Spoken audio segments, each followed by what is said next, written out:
Selamat pagi, mari kita mengawali hari ini dengan mendengarkan firman Tuhan dari buku Renungan Pagi Pulang ke Rumah yang ditulis oleh Ellen G. White.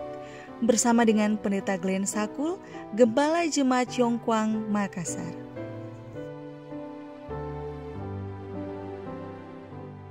Shalom, selamat pagi.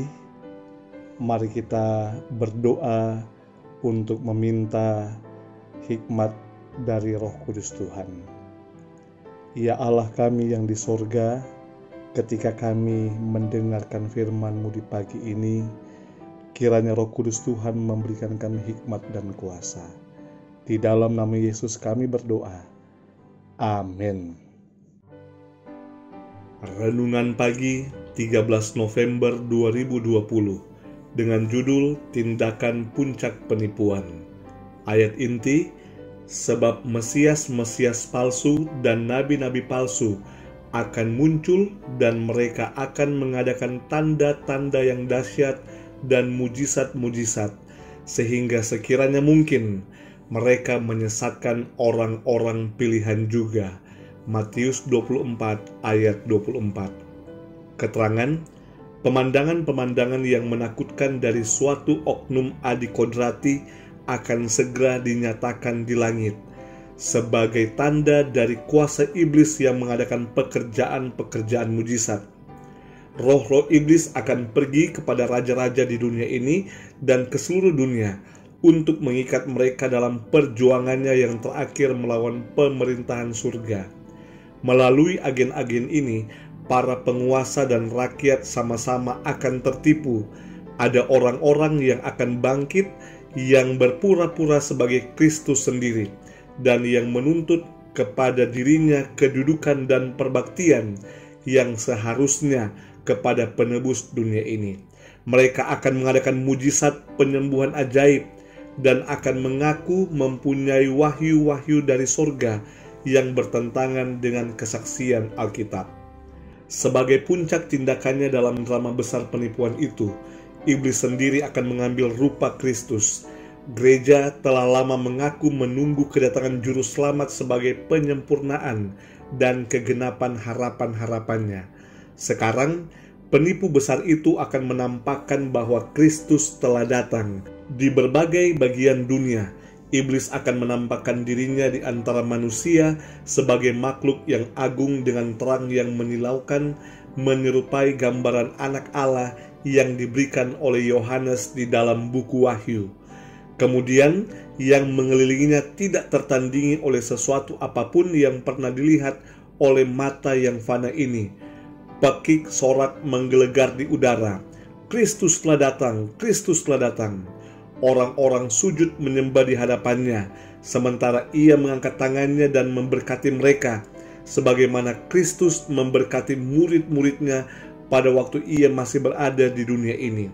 Suaranya lembut dan merendah, namun merdu kedengarannya. Dalam nada lembut penuh kasihan ia menyampaikan beberapa kebenaran surgawi yang penuh kemurahan, sebagaimana yang diucapkan oleh Juru Selamat. Ia menyembuhkan penyakit-penyakit orang, dan kemudian dalam tabiat Kristus yang dipakaikannya, ia mengatakan bahwa ia telah mengubah Sabat kepada hari Minggu, dan memerintahkan semua untuk menyucikan hari yang telah diberkatinya itu.